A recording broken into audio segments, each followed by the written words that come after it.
Hey, safe to say I'm the biggest, the largest. Been stepping on shit since my mama stayed in them apartments. Regardless, my daddy told me keep the heat even when I'm in foreigns. I'm heartless, cause these niggas is hating on me just because I'm the biggest.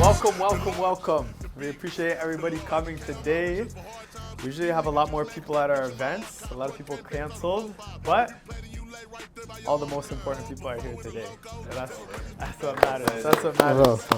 So yeah, first and foremost, we want to tell you guys all thank you for coming. We appreciate you guys coming out. And right now we're learning about real estate, and majority of people, they don't want to take the time, they're too busy, they don't want to come out and learn about real estate. But when you learn more about real estate, when you learn more about investing in real estate and kind of how to make money in real estate, is actually going to help you a lot over the next coming years in the long term. But yeah, all in all, just appreciate you guys coming out, and we really want to make sure that you guys get a lot out of this, and we hope you get the most out of this that you can. So basically what we're going to be talking about today is how to buy in Toronto for less than $25,000.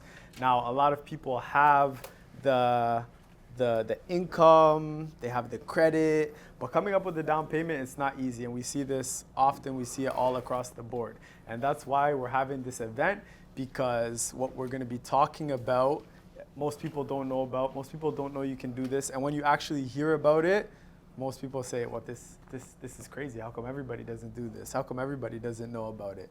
But yeah, so I'm Bawanka with the Compass team. This is my business partner, Safraz. So with the Compass team, back here you have Annie, that's our executive assistant. You have David, you might have heard from him on the phone before, but we are the Compass team. And now that you guys know us, some of you already know us, you'll be hearing from us, and yeah, just get to know people. And it's all like-minded people looking to do the same thing. Over here, we have our in-house mortgage broker, Charles. And he's the one who's going to be really helping you understand how you're going to be able to buy for $25,000 down. So I'll tell you a little bit about myself. Safraz will tell you about himself as well and kind of his real estate journey. And then we're going to jump into it. We'll talk a little bit about the market, what's been going on in the market. We'll talk about kind of what's happening with condos right now and kind of what's driving how the market is right now. And then we'll also kind of share a little bit about buying for $25,000 down. Then Charles is going to come up and he's going to let you know how to do it. And then we're going to jump into Q&A. Honestly, Q&A, it's usually where the people get the most from it. And that's usually where we're going to be talking the most. So the whole presentation, probably about 20, maybe 30 minutes. And the Q&A, we plan for 30 minutes. Sometimes it goes longer, but we'll see kind of how everybody's feeling. And if people gotta go early, you can always go early. But yeah, so I'll take you guys back a little bit. So the first property that I bought, this was over a decade ago for sure. Actually bought it with two business partners, joint venture partnership, and it was a duplex. So me personally, I'm very investor focused. So duplex, it was paying for itself every single month, but not making a lot of money. So one of the things that we learned very early was, if a property is making money, even if it's $100, $200, you're doing good in real estate, because statistically speaking, it's gonna increase in value. Now, if you guys know a lot about Toronto real estate, the prices started going up. And this is before I was a real estate agent, didn't know as much about real estate, and was told, hey, you should sell. And we're like, oh, we're gonna make so much money. So we ended up selling that place. And in hindsight, we should have kept the place, we should have refinanced the place, we should have bought another place with it. But you live and you learn. And so after the market kept going up, it became harder to get back into the market, and didn't get back into the market for a while. And then as prices started coming down, deals started looking a lot better. Got a place last year, And again, me, I'm very investor focused. So I rent where I live, but I buy where it's gonna make money for me.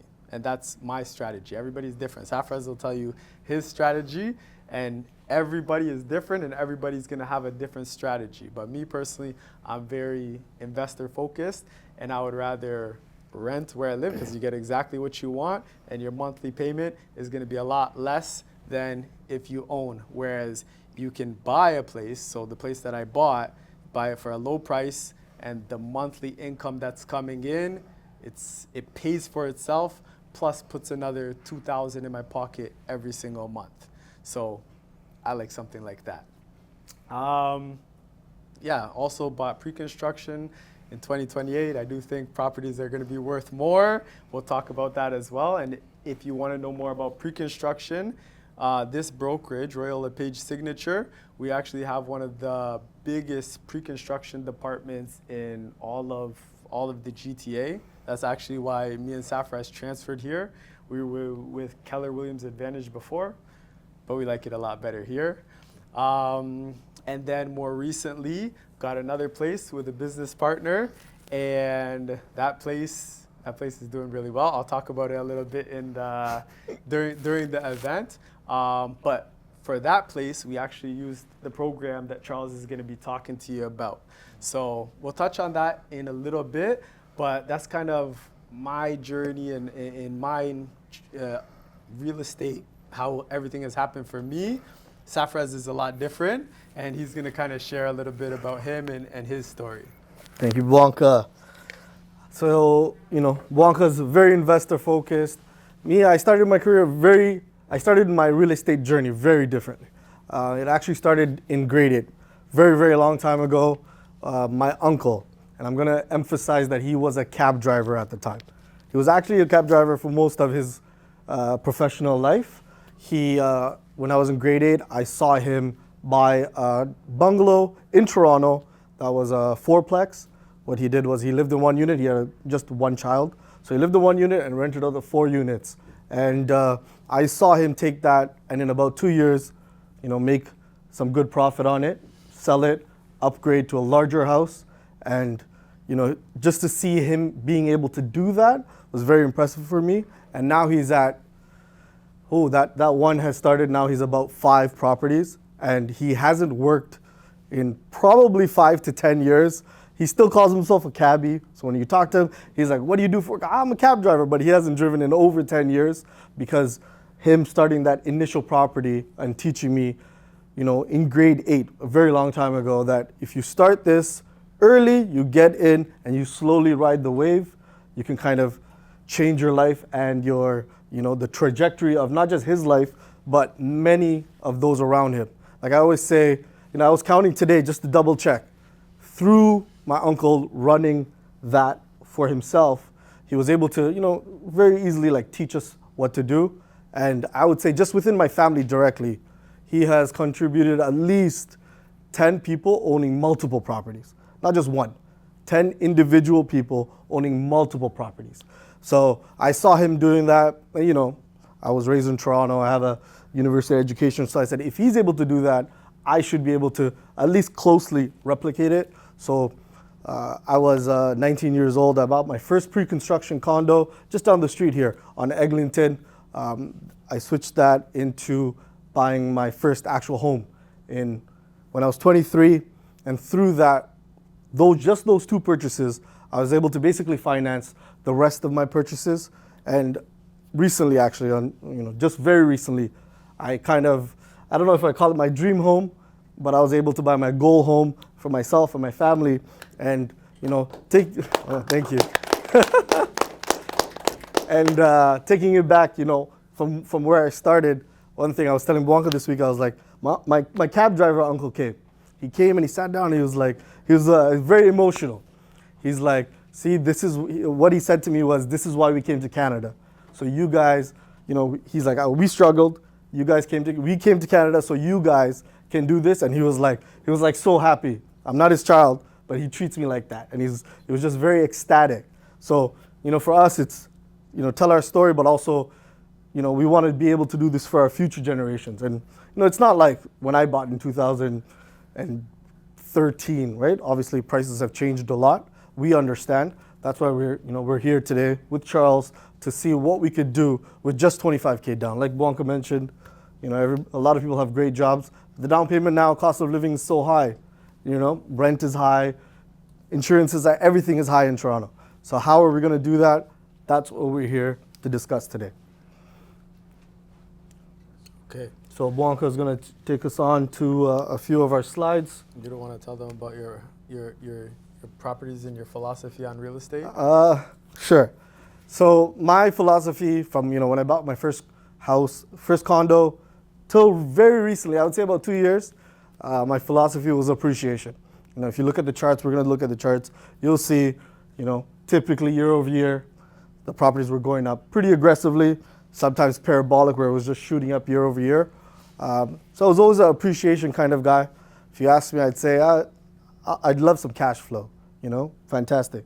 But my main goal was capital appreciation, property values going up. But as you can tell over the last 3, 4, 5 years, we have to pivot the strategy.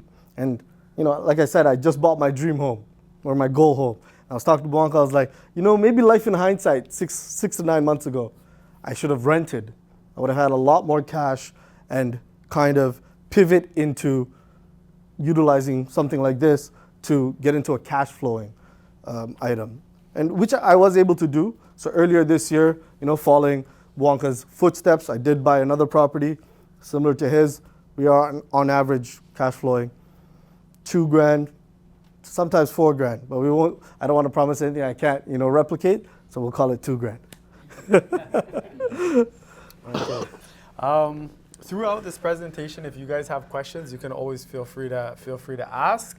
But let's jump into the numbers, because the numbers, they tell a really good story. And everything that we tell you guys, listen, we don't have a crystal ball, but we can show you guys the numbers. We can help you guys understand the numbers. So this is a 30-year graph. January 1994 ends in January 2022. What this yellow line is, this is the average price. Or sorry, this is so in Toronto, over that last 30 years, the market has appreciated 6.9% every single year, year over year. Okay, so that's what this yellow line is. But it's waves, sometimes up and sometimes down. So 1994 was very easy to buy, 175,000. It's very different than it is right now. Actually just helped a client buy a place, and his dad was a part of it as well. And we were talking about the deposit, and his dad said, so what are we gonna put for a deposit? Maybe like 2,000, 5,000. I was like, no, man, this is a different time. He bought a house 25 years ago. So that's how it was 25 years ago. But now, whenever you're buying a place, they're looking for close to 5% as your deposit. Okay, so the price was a lot lower. You can see the price is a lot higher. What I want to talk about is up here, January of 2022. This is where prices started to drop. Okay, so on average, market goes up 6.7% every single year. January of 2022, we go higher than ever before, and then it starts to come down. Okay, so this is May 2021. Again, you can see it coming up, and it was in February of 2022 that we hit our peak, and then it started to come down. But what I want you to see is this blue line. This is gonna be interest rates. So interest rates were low. The lowest rates, is basically free money. That's what we were calling it, free money. So you could get anything. It was just very easy. You don't have to pay a lot on your money. And what that did was it drove people to start buying more. In February of 2022, interest rates started jumping, and they started jumping massively, quickly. It was very strong, and they just kept going up all the way until they got to 5.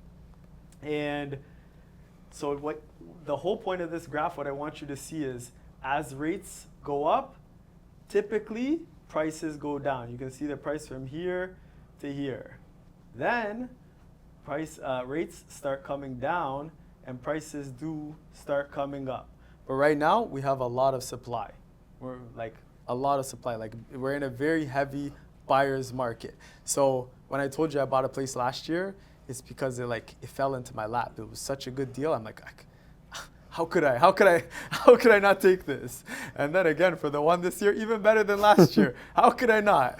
So for me, because I study this, it makes it a lot easier for me to make the decision. And that's why I want you guys to get a better understanding of it.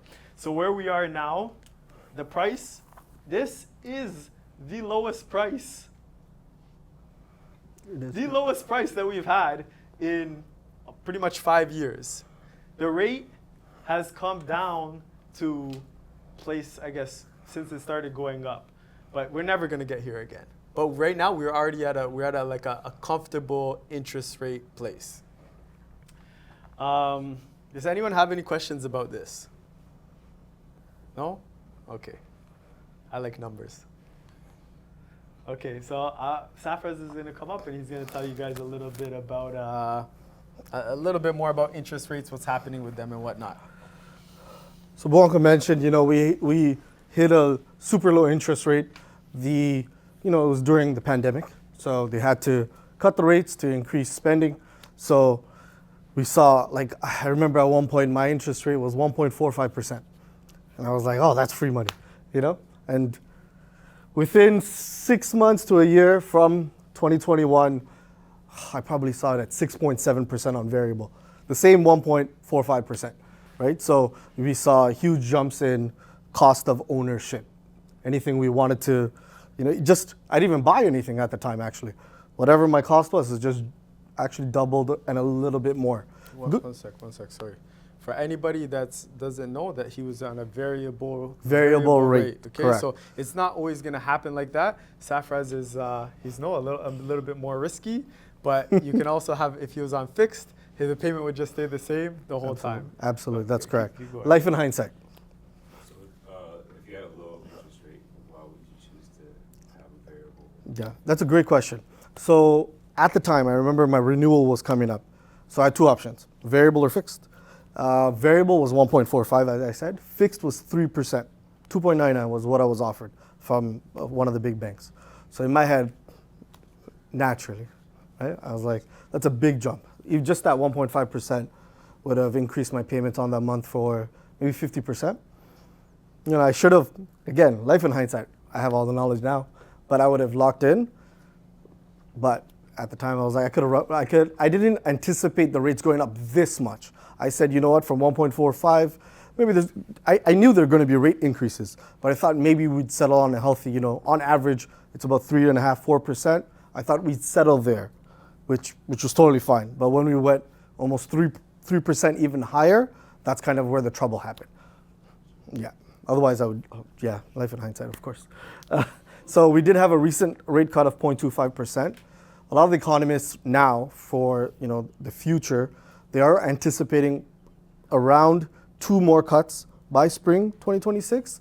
I do personally think they're not going to be big cuts, right? 0.25, that's what we've been seeing typically. There's another 0.25 and 0.25. On average, you'll probably bring 5-year fixed or maybe in the mid 3s, 3.5, 3.69, around there, of course, which is a lot better than where we were, the previous years. And that's what everybody's talking about. We're hearing in the news, unemployment, all the wars, all these things accumulate. So we do anticipate, in a perfect world, 2 more rate cuts in the next coming months. This is the big one. Blanca mentioned a little bit, it's supply. So specifically, condo supply. Right now, the reason why we're able to get amazing deals for really any property, but we're going to focus on condos, is there's a tremendous amount of supply. It's not like before. Now, if you go into a building, you might even find, we did, sometimes the exact same units on different floors in the same building. Some buildings have 20, 30, 40, 50 units. There hasn't been many transactions happening for the condo market. So because of that, we're saying it's very heavily a buyer's market. And, maybe if someone on floor 40 doesn't like what you have to offer as a buyer, maybe someone on floor 41 or 39 will have it. So supply is at, I would say, almost at an all-time high right now, which allows us and our buyers to get the absolute best deal and negotiation terms for ourselves. So I'm gonna move over a little bit. We talked about supply, and we know, the prices are down. Why? Because we have a lot of supply, a lot of condo supply specifically. So I wanted to bring this chart up. I don't know how clear it is, but this is the amount of new condominium apartments completed. So, this is Greater Toronto, Hamilton area. So not just Toronto, outside as well.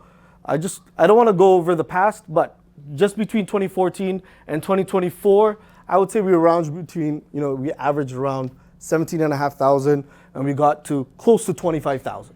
So a lot of those units, especially as rates went up, a lot of people had to sell their units or put it on the market for a loss. And that's why, we still have a lot of inventory. But my biggest focus, Blanca said he's having a pre-construction close in 2028. At the end of the day, I always say it's supply and demand. If there's not enough units and enough buyers, naturally the tables will turn. Again, we do not have a crystal ball. Absolutely not. However, it's really important to look at the new condo completions moving forward. So we're looking at 2026, 2027, 2028. I really want to focus on, just in the next 3 years, the downtrend. In 2028, they're anticipating around 6,000 units completed. Whereas if you look at this year, we're over 25,000. Sorry, this year, over 25,000 units. That's a huge adjustment. Builders they've just stopped building. Why? Because there's too many units on the market. So naturally, if we look at this graph into 2029, a lot of those condos are being sold today and last year. So this year and last year. And this year, for new condo units in Toronto, they've only sold 1,900 units. That is they're probably going to sell maybe 2,500 units this year. Again, those will be reflected in 2029, perhaps even 2030. So again, as the supply dips and the amount of units on the market, also dip because people are buying them slowly, we should see a shift in the demand and eventually the price. Yeah. So like Safra said, 1900, it's like this. For 2029, there's not gonna be a lot that's gonna be coming. Welcome. And yeah, like I told you guys, I bought a pre-construction, and just knowing that we're not gonna be having a lot of supply in the future, that's what gives me the confidence to buy a pre-construction. Okay. Oh, my bad. Safra is still Okay. Yeah. So another thing that we really want to look at, especially these days, we want to look at what is my total monthly cost. So we have a chart here based on the average price. If I'm blocking anybody, please let me know. Maybe I'll sit down over him. All good. So I want to look at just the last couple of years. So we have a chart from February 2022.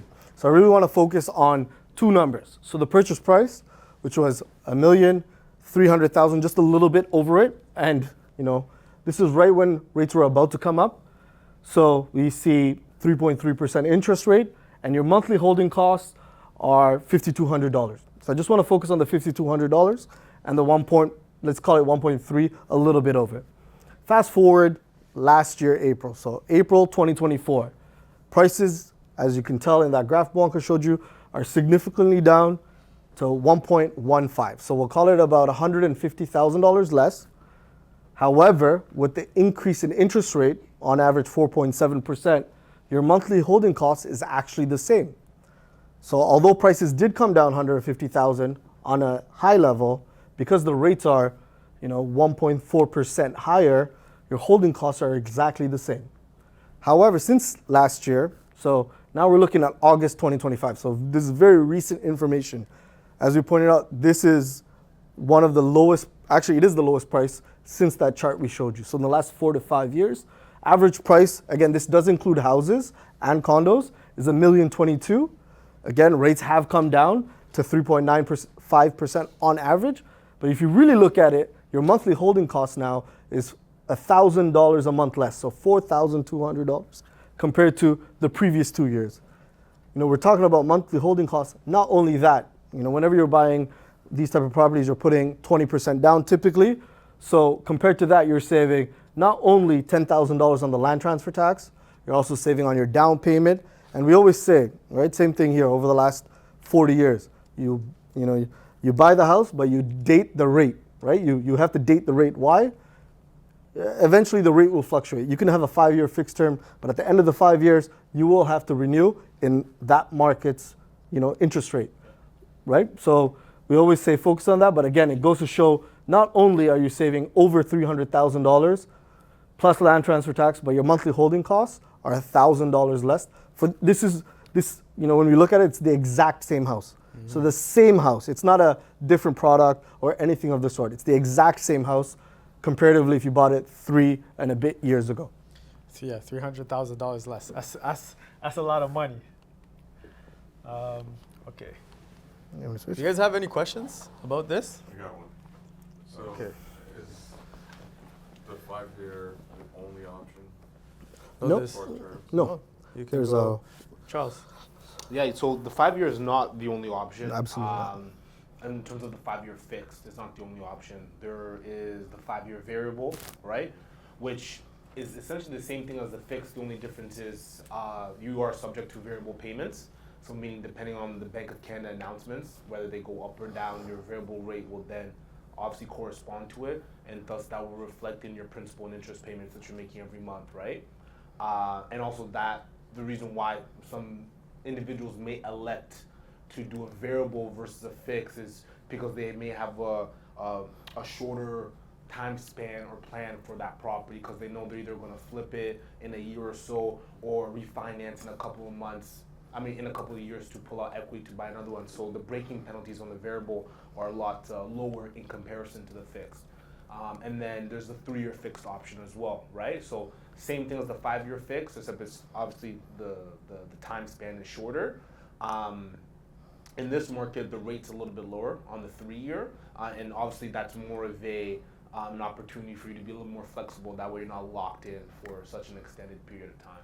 Okay. So there's no 15 or 30 year. I wish. They have it in the States though. What Yeah. about 10? They 10? Yeah. So during COVID, funny enough, they were offering 10-year fixed at 4%. But they don't offer 10-year no more. But 10 years, so the long. Trust me, if I did, I wouldn't be here. Any other questions about this? No? Okay, let's move on to the next one. So this is one of my favorite things to talk about, and it's one of the reasons why I like real estate so much. When I actually saw this, it was like, it pushed me to, okay, get back in real estate, start buying real estate again.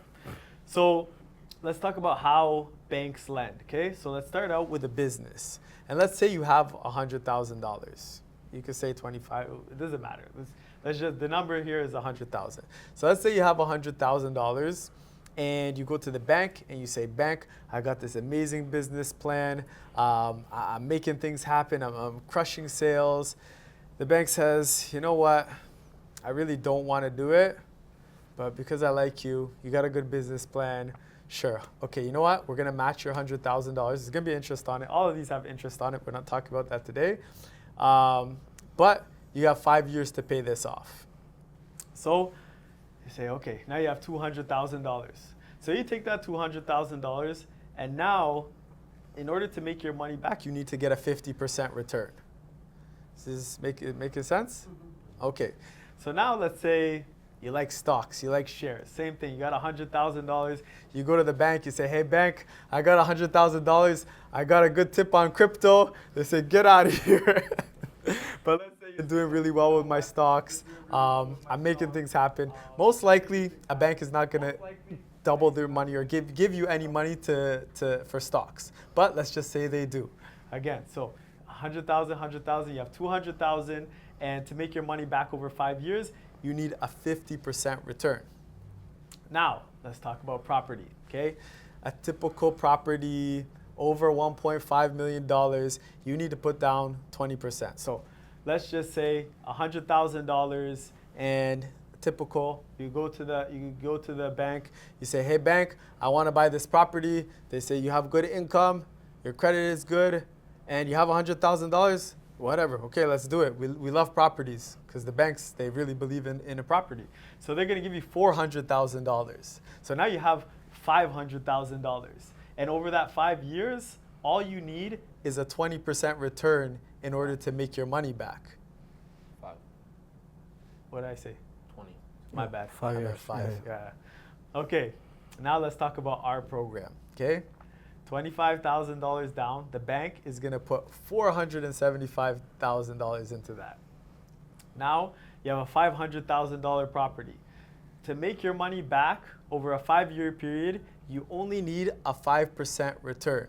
Now, I told you guys, just bought a place in the springtime. And since then, it's been July, August, September, October. 4 months.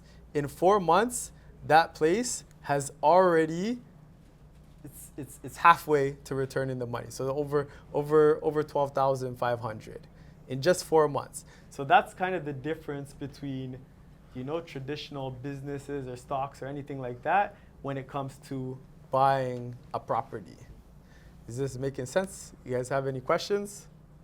What are the details of the program? Like, why is the bank going to give us $475,000? Okay, let's go there. So we're gonna bring up Charles. He's the money man from the Money Mint, and he's gonna be breaking down everything for you. Beautiful. So first and foremost, I would say thank you guys for coming out, especially on a Wednesday evening. I know it's not easy to get here. I'll give you guys just a quick breakdown, and we'll get into the actual fun stuff. So, like Blanca and Safa said, my name is Charles. I'm a mortgage agent here in the GTA. I've been in the mortgage lending space for about 4 years, but real estate in total for about 7. I started, myself and my business partner started the Money Mint about 3 years ago. And really our focus is mainly with creative outside the box lending solutions for either first time home buyers and investors, right? But with that being said, we still work with all the big banks, Scotia, TD, BMO being the biggest tier 1 banks.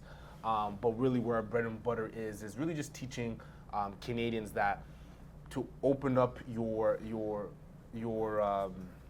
idea about banks and lending, because we have over 100 different type of A banks in Canada, right? The majority of us probably all use the same 4 or 5 because there's just a monopoly on it.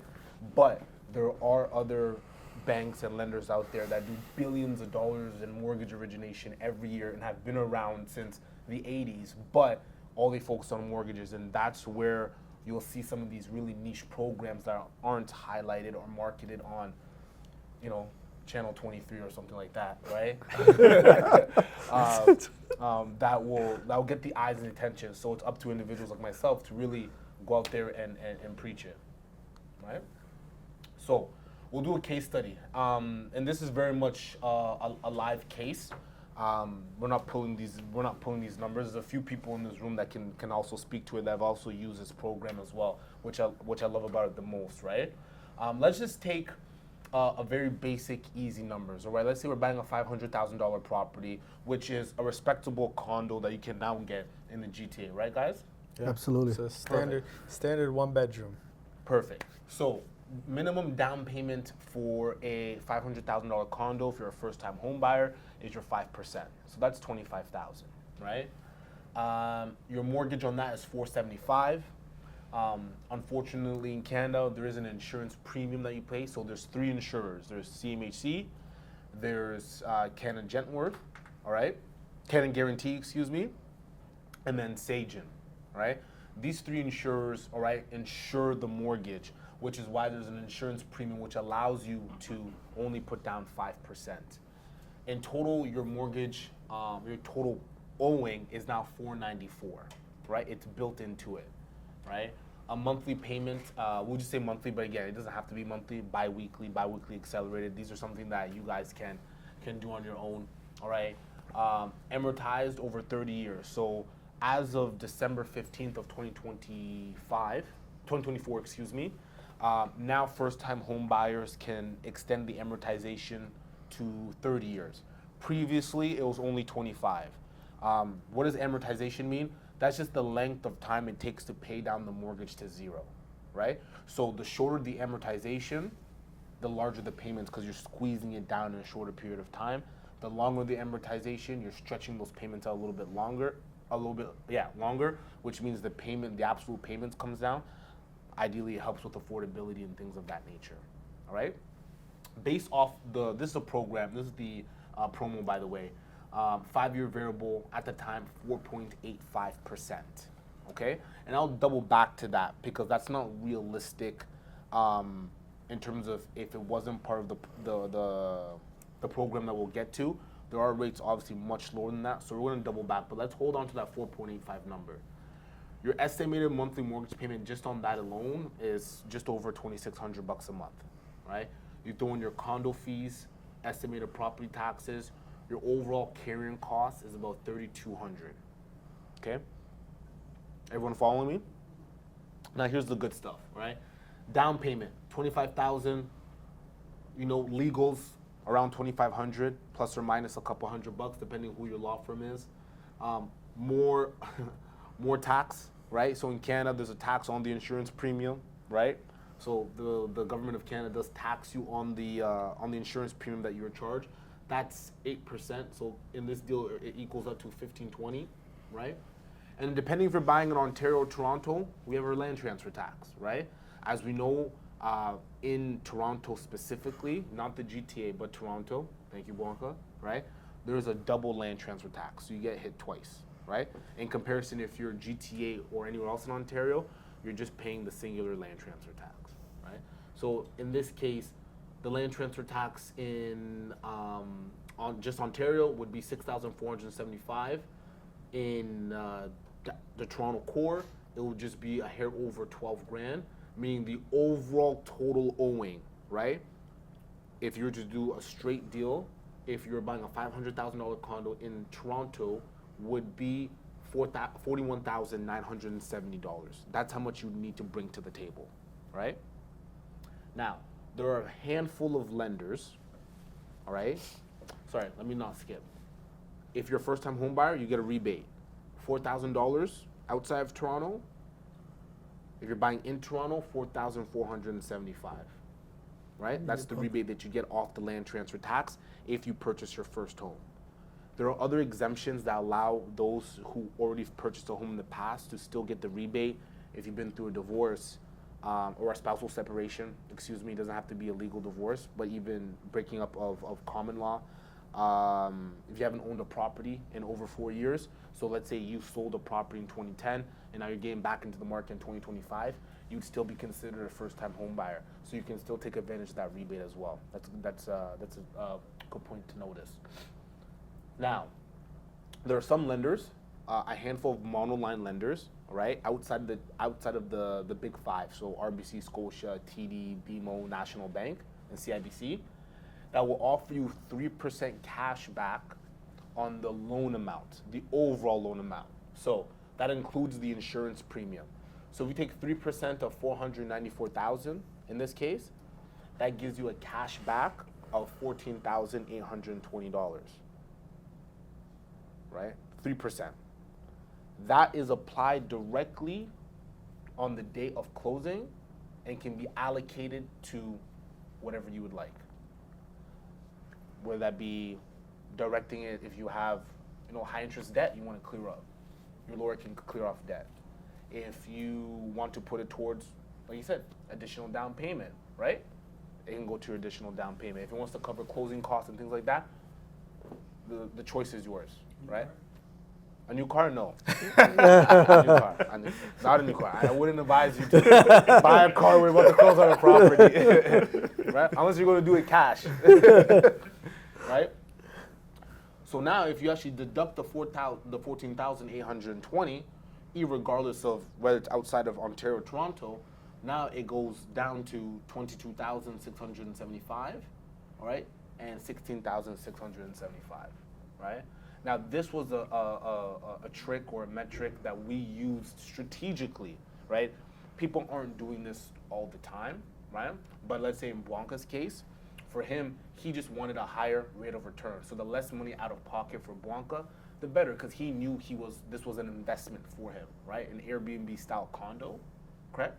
Right? So the less money that he had to put into the deal, the better for him, because that obviously increased the rate of return. So it made sense for him to do the cashback promo, right? Yeah.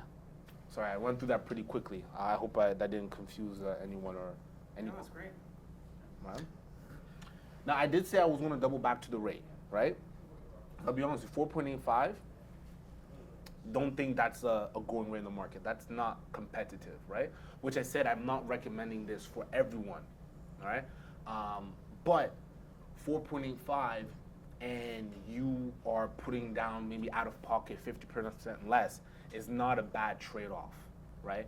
Right now, the going rate in the market is about 4%, right? Comfortably that you'll get. Depending if you're a long-term standing client with the bank, you can squeeze down to 3.95, depending who you kiss and hand you shake, right? Outside of that, 4% is a going rate. The difference on that, honestly, especially if you're buying below 500,000, you're probably looking at $200 to $300 difference on a per month basis, right? So that's where I always tell people, well, we can put an extra almost 15 grand in your pocket today for an extra $200 to $300, depending on why you're purchasing the property. In this case, an investment. Take the money all day. Mathematically, it makes more sense. Right? Does anybody have any questions about this? This is why we're here. Kind of. Sorry, you may have said this, but is the down payment only for first-time homebuyers? Like that? That down payment? Yeah. Great question. No. Anybody in Canada can put 5% down. That, Oh, okay. You don't have to be a first-time home buyer to put 5% down. You can be on your third property, right? The trick is it becomes harder to qualify with less than 20% down, because obviously the debt amount is larger, so the income requirement is a little bit more. But you don't need to be a first-time home buyer in order to put 5% down. As long as your income qualify for it, you can do it. It's good to know. Right? Oh, and it's your primary home. We have to say it's your primary home. So you can't put 5% down and say it's a rental property. Now, if you rent it out after you close it, I don't know about that. Are there like yearly restrictions, or you gotta live there for a year before you can rent? Or is that based on? Do you have to live there for a year before you can rent? From an accounting perspective, right? You may have to work that with your accountant, but from a bank perspective, no. They're not gonna check if, I apologize, I don't know your name, if you're actually living there or not, right? Yeah. Just chilling over here. Oswald, What about if you are a business owner? if you're a business owner. Down payment and you have to pull the table. Oh, so same thing. You can, yeah. So whether you're T4 employee, business owner like myself and some of the people in the room here, doesn't matter. The same rules apply, 5%, right? Obviously, the tricky part with business owners is how much we elect to pay ourselves at tax time, right? But there's separate programs for that where we can use what you pay yourself in terms of your personal income plus the money that's in the corporation to help, qualify for a little bit more. Yeah. Yes, ma'am. But doesn't the bank check that if you have the 5% before closing, like in your bank account? Correct. Okay. Correct. So how does it work? So that's actually a very good question, right? The bank still wants to see from a viability perspective that you have the money, right? Now, again, I don't know if we have time to go into it. They just want to see that you have the money. Whether it stays there or not, again, it doesn't matter, right? Because what they don't want to do is be put in a position where they feel like, A, we're either over leveraging or there's going to be an issue with suitability and sustaining the payments, right, on a per month basis. But that's naturally verified through your income and things like that, right? So even though you're getting $14,000, right, on the day of closing, right, they still want to see that you at least have the minimum down of $25K in some way, shape, or form. Yeah, with this formula, is it extrapolated if you're going, say, $1 million, you're doing 50 grand, and so on and so forth? Correct. So it's just a percentage. So it's 3% of whatever the loan amount is. So if the loan amount is $1 million, yeah, it's 3% of $1 million. right? So that'd be 30 grand.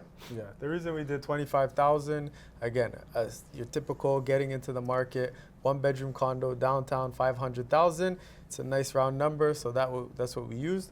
But yeah, there's lots of options if you wanna go higher. Yeah.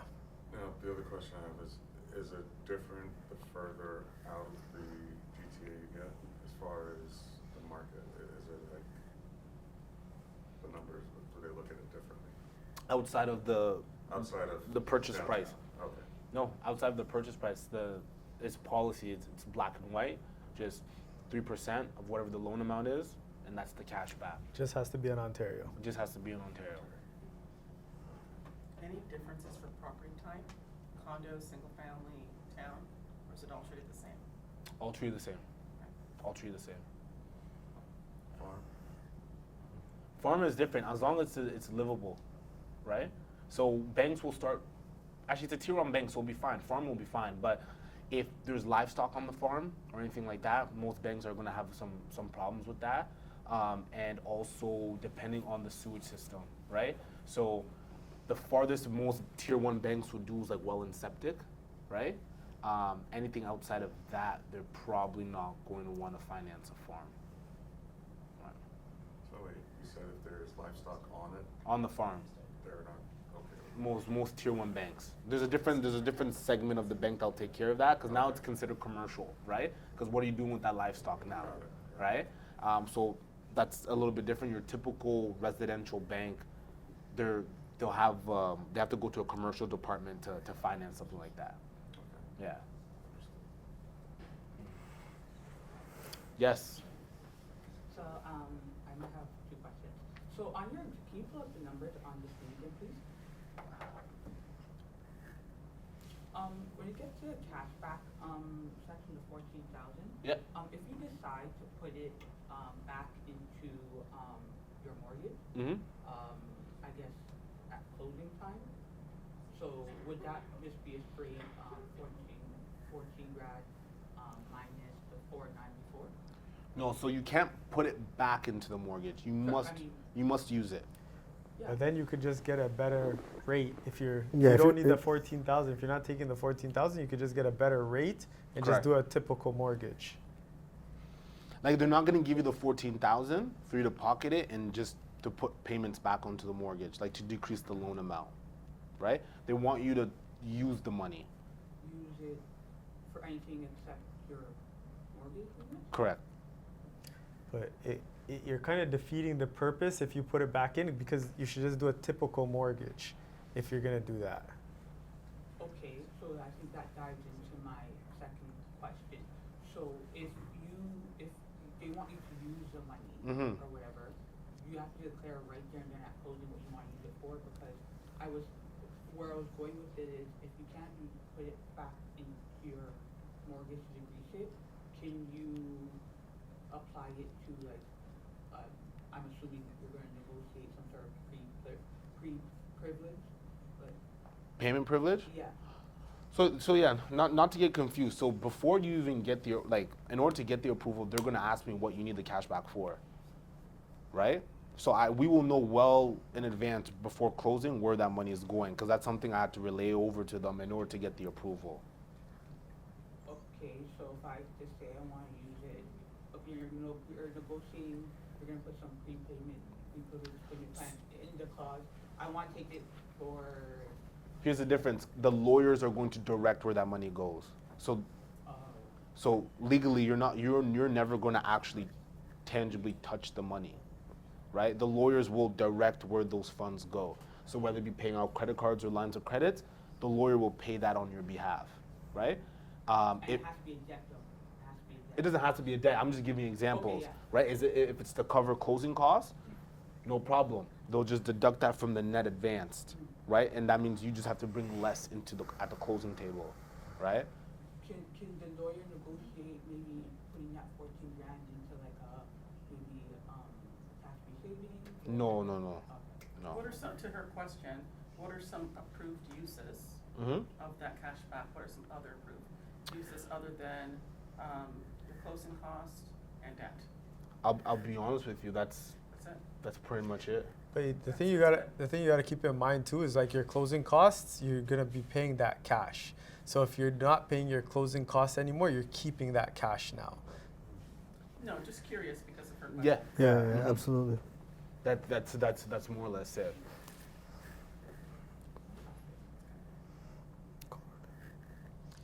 Any other questions? J-Lou, you have a question? You had your hand up earlier. So, regarding the closing cashback, is there a time limit on when the lawyer says, oh, you need to dispense it now, or you can delay it for later? No, it'll be literally when the lawyer says, hey, come in for signing, this is how much you need to bring to the closing table. At that point in time, that's when everything is being dispersed out. So, the cashback's instant then? Correct. So, you have to be apply to a debt, or? Bingo. Bingo. Because unfortunately, the banks aren't in the business of giving you money to invest, right? Why not? I don't think it is. Listen. So the 25,000 down, that doesn't have to go into escrow or anything like that. That just stays in your bank. Yeah. Well, you're gonna put down, like I said in the beginning, you're typically putting down 5% on your deposit. So it's gonna be getting held in trust, usually with the other brokerage, the listing brokerage. Yeah. So that money is already there, then that money goes to the lawyer, and then when it's time to close, the lawyer says, do you want to put your own money, or is this money going to go towards closing? And then the lawyer disperses all of the funds. Because then there'll be adjustments made, right? Right. From there, because now they know that, okay, you have $15,000 coming, I have 25 here. In some cases, I believe even on our last deal, money might even come back to you, That's what I'm trying to. right? Yeah, understand. But all those adjustments, money might even come back to you. Depending on at the end of those adjustments, right? Excuse me. Yeah. Can it be a spouse debt that you pay off to, or no? No. Because if you were to pay off a debt, unless she's on the deal. Oh, okay. Unless she's on the deal, right? But I have an idea. You could do a balance transfer, take her debt, put it on your card, and then just let you know. You see? It's creative. What else? What else? Funny. So this is primarily on the investment side, right? No, this is if you want to buy a house for yourself and you want 3% cash back. It just helps people get into the market. We talk about it all the time. Yep. If you've been to our other events, the hardest thing always is getting your foot in the door, getting into the market. Once you get your foot in the door starts opening a lot easier because the market goes up, you've built that equity, you're already in it. Now it makes it a lot easier for you to move to the next place. Whereas you stay out, you don't have any foot in the door, the market goes higher, it's even harder to get in than it was before. Yeah. And sorry, I wanted to add on to that point. Another like really basic case scenario that most people is people have the down payment and that's it, right? So and there's naturally costs to incur when you buy a house, right? Especially when you first move in. You never want to move into a property with no money in your back pocket. Ideally, it's not the perfect situation, right? So I find that having an extra 15 grand buffer, 14 grand buffer, it allows people to stomach that because like, hey, now I can actually move into the property and I have about 10, 15K, right? And that makes things a little more comfortable. I have at least 1 month worth of mortgage payments, 2 months worth of mortgage payments, and I can do some cosmetic work, furniture, things like that, right? That's probably the most common use scenario for this product. Yeah, for first-time home buyers, it's always the hardest thing is coming up with that 5%. Plus, then you have your closing cost on top of that, which is another maybe 3%. So having a program like this, it just makes it so much easier for you. Sorry, there was Off-topic question. Yeah. Since you guys work at this field, is there a reason why there's an influx of so many condos being sold right now? Why is everybody deciding to sell right now? Because people are scared. And basically, what we see is whatever some people are doing, other people start doing. The biggest thing I would say right now is it's not so much that people are listing. Yeah, we are at like record numbers of the amounts of listings, but you have to understand not a lot of people are buying right now. The amount of transactions that's happening this year, we're on pace for about 50,000 transactions. To put that into perspective, on average, we're usually around like 90,000. So it's almost double, half. Basically, half the amount of transactions are happening. So people are not buying and selling. So as properties are coming on the market, the other ones are also sitting on the market as well. So right now, that's why we're oversupplied. And what we talked about in the beginning of how many new condos are hitting the market, we've done a video on it before about kind of why there's so much that's available. But a lot of people are buying, well, they made money on pre-construction, then they went and bought multiple, and their friends heard that they made money, and then they went and bought some, and then developers who don't normally build, they started building, and what it equaled is so many properties that it's too much right now. So what that has done is brought the price down a lot. Yeah. So do you foresee like a crash or liquidation, mass liquidation? Honestly, I think we're in it right now. Yeah. Yeah. Is that why you call it a buyer's market? Like, what does that mean? A buyer's market is anything that's between 3 to 5 months of inventory. What months of inventory is? It's all of the properties that are available. If no new properties came on, how long would it take? And right now, we're at about 6 months of inventory. Okay? When we go back to pandemic times, we were like less than 1 month of inventory. So there was nothing available before, and everybody was buying, and that's what kind of pushed the price up. And now there's so much available. Still, not a lot of people are buying, but there are smart buyers out there. Like Safraz, you just bought a house. Safraz, you want to tell them the numbers? I don't know. Tell them the numbers, man. Okay. What was it originally listed at? The house I bought, it was originally listed at 2.15 million originally. And the market was even stronger. They did, they waited a couple of weeks, then they reduced the price by like very small, like 25,000. And in the perspective of 2 million, it's not much at all, right? They tried, I think 2 million. Then they tried different strategies like offer date, 1.9 million. Then they went back to 2.1 million. Long story short, they were on the market for about 5 months or so. And I got it for just a hair over 1.5 million, yeah. Nice deal. Yeah, I think so, yeah. Yeah. So, and that's like In Toronto. Just down the street. Dinner's on you. Down the street. Dinner's on you. Yeah, just down the street, yeah. We've done a video on like how we're getting amazing deals in the market right now. I think we're doing a great job negotiating for our clients. But more importantly, right now, you can get exactly what you want. Like you go, you find the house that's perfect for you, and then you see there's another one that's the exact same, but newer finishes. Then you go to that one with the newer finishes, and you still get a good price on it. Whereas when there's not a lot available, you can't do that. Yeah, that makes sense. That's why one of the things we always say is like you want to buy on the way down. You don't want to wait till it starts going up, because once it starts going up, things become more competitive. And on Wednesday night, I was helping a client get a property, a 2-bedroom condo downtown. That place had 3 offers on it. Okay, so like there's still, it's a great place, right? He went, we looked lots of different places, but this place had everything he wanted plus more. But it shows the places that have a good value and people are interested in them, people are going to be putting offers on it. So you're able to find exactly what you want. But me and Safras saw that and we're like, well, we got some offers going on. Like we haven't seen this for a while. It's been a while. Yeah. You had a question? Okay. Viola.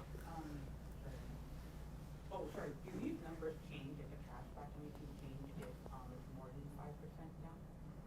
No, because it's not based off of the, it's based off the loan amount. Oh, okay. So whatever the loan amount is, that's what you're gonna charge the percentage to. Right. Yeah. If it was like the 20%, you would mind, the structure would stay the same? Yes, it would just be 3% of 400,000. Okay, but when you get to the second column, when you start from the top, we'll Yeah. back up, it would like minus the insurance premium, right? So yes, because at that point you're putting 20% down, there is no insurance premium. And then there wouldn't be any, PST. PSD. Correct. Okay. Everything else stays the same. Everything else would stay the same. Okay. Would you recommend this program for someone who's putting down 20%? At 20%, I still would, but I guess it depends on the scenario. I'll be honest with you, because 20%, if you're putting down 20%, you're pretty liquid. At that point in time, I would say just hold back 3 or 4%, put a little lower down, you'll get a better rate, and then whatever you were going to apply that 3% to, just apply to there, right? I have a question. Yes, ma'am. How much is the cashback costing you in this scenario? 4.85%. That's it. Well, he said 200, maybe 300 a month. Correct. Cashback amount that you have to pay 200 a month? No, so the rate is 4.85%. But let's say you were to just do a typical mortgage, right? And it was at 4%, which is market. The difference from a dollar perspective, you're probably looking around $300 a month. Yeah, so it's built into the mortgage. Correct. And Yeah. also, if you put 20% down, the rate's a little bit higher. In this case, and you're doing cash back? I was asking generally, I guess. Just in generally, yes. Rates, funny enough, great question. On a normal, so let's forget about cash back for a second, because this is gonna confuse. Yes, if you put 20% down, the rate is higher in comparison to you put 5% down. Why? Great question. Why? Yes, Emerton. Here's why. Because understand, banks don't lend over 80% loan to value. Never.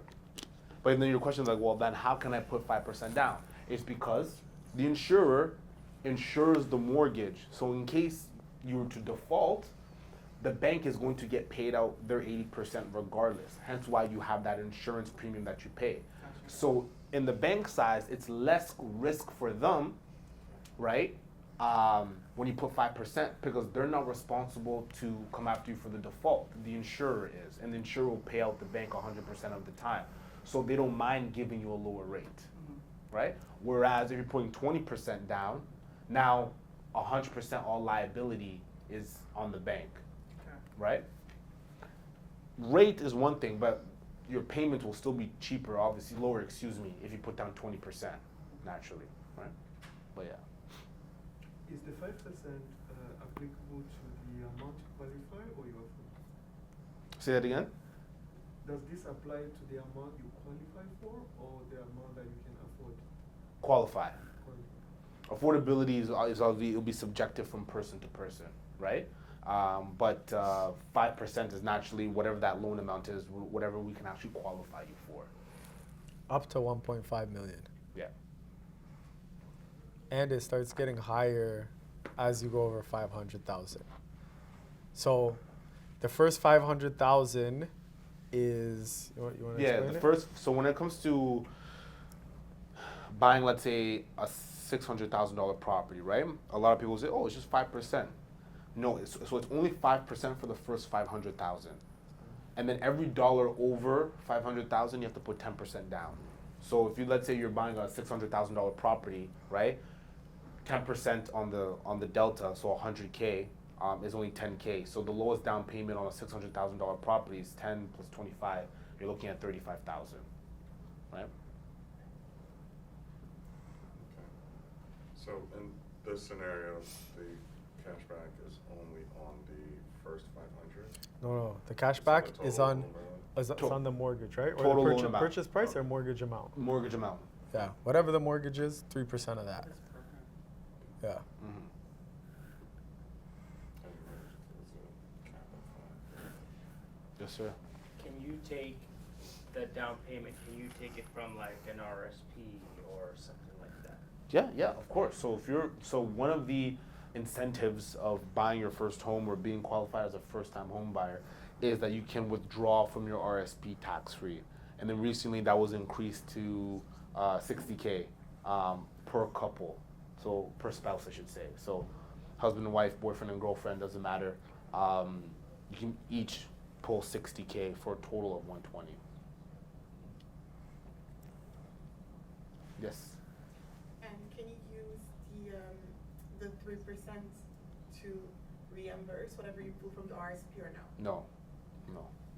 That'd be smart though. That's not a debt. What? That's not a debt though? No, RSP payback is not debt. Yeah. It's balance owing to the CRA for your RSP. No, it's not that. No. Okay, Yeah.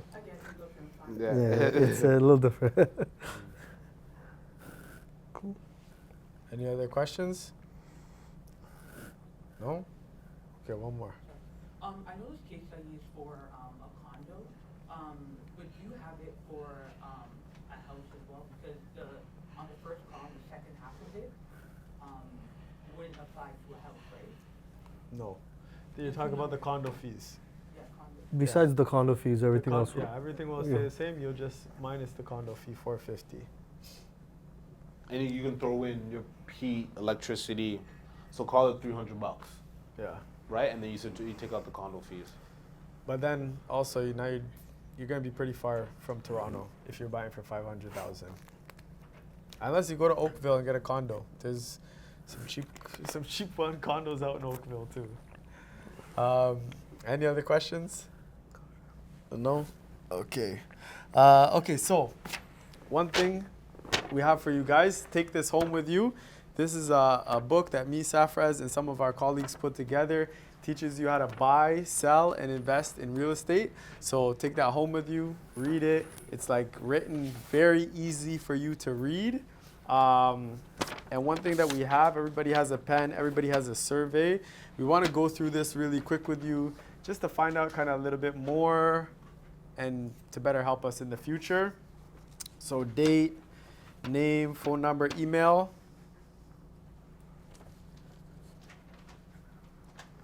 And then the first question, how would you rate the event overall? Okay, if you didn't like it, give us a 1.